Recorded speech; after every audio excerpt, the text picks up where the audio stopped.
Hindi ako bakit? Ako na yung speaker, di ba mayroon Christian, gusto niya rin ako. Kung ako, sabi ko is, for a start, at least may mga gawa na tayo.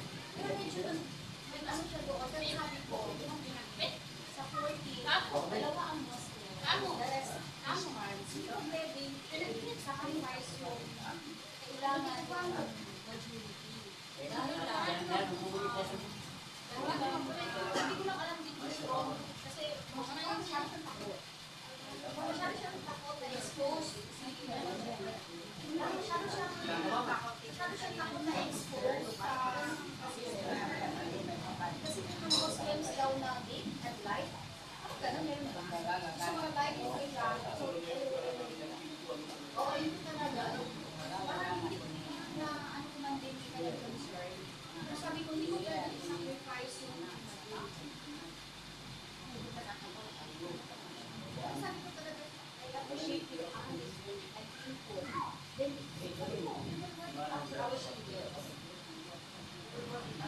Then, naghanap ako, sister, kung sino ba yung na-assign?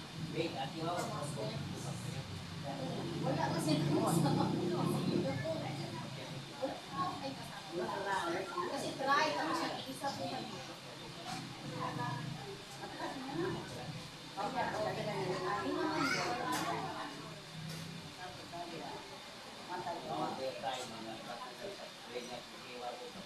Oo, try people na sa ano. Oo, ganun, yung bias nila agad.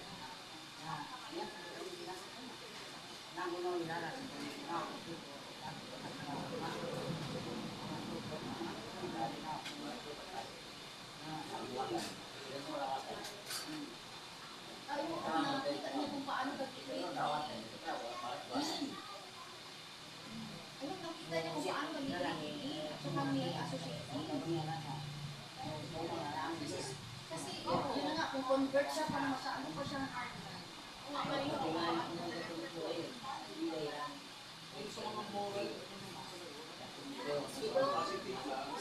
discussion naman natin, di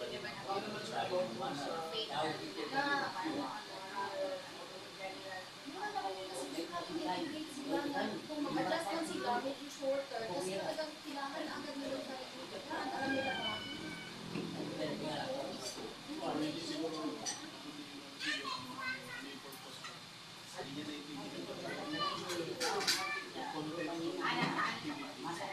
Pero sabi ko, Ma'am Jeline, yung testimony mo kaya, ang basis ko, bakit ko ginagawa ito?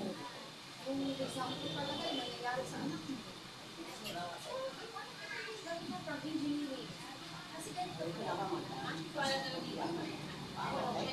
Kasi hindi ko po di-guard yung anak niya. Ang tatay, ayaw niya ipag-enroll sa engineering. Kasi may bagsa. Diba? Ayaw na. So, ayaw mo sa kanyang anak. Kung saan ka mag-engineering. Kasi kung may bagsa, siyempre try na seryoso yung tatay at anak ko sa yes, pinupon ng tatay yung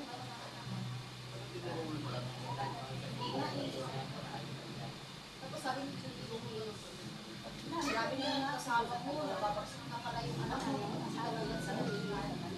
The father is also faculty of the sige, college of engineering. So, wala magawa yung bata, sabi ko siya sa agriculture. So, parang shift na sa agriculture, nag-attend pa na convention of tribes. Civil engineers. Talagang, wala talaga sa isip ng bata na mag-agriculturist. Struggle siya.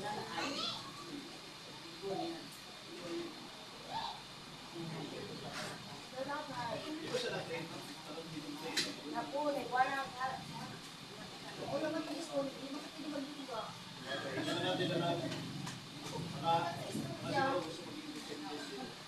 Hindi kasi, naglalaro kasi ng bata. Balik pa, nag-adjust.